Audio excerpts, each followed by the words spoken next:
Mına жерден егіп алған тары деген дәніміз.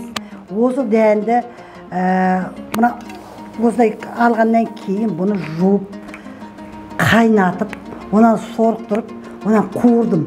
Енді бұл дайын. Бұны мына келіге салып, мына келін түйет. Менің енді қазір баяғыдай күшіміз жоқ, келіндер түйет. Міне.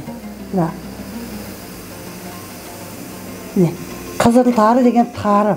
Осыдан сап-сары сүк шығады. Бисмиллахиррахманиррахим. Құрайғым істей бересің. Әуелі жай-жай істейсің, кейін қатты-қатты түйесің.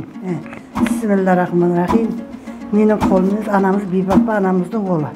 Алла сәтін беріп, ақтау, қаралау деген болады. Қазір осының сыртында қабығы түскеннен кейін далаға барып суырып, ақтап кеузеп келеді. Одан кейін тағы түйеміз, тағы сүйтеміз. Үшіншіден кейін барып бұл сөк болады, тары болады.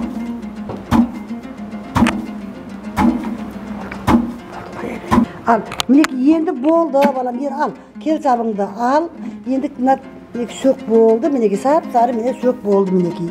Енді оны мынаға салып алайық. Мінекі, түсіре бер. Үйбай. Әнекей. Сөгіміз қақ-қақ жібер. Зая болмасын енді бір түйір. Солта еңбектенгеннен кейін ал. Мінекі, мынау сөгіміз болды міне. Мінекі, міне, сөк. Мінекі.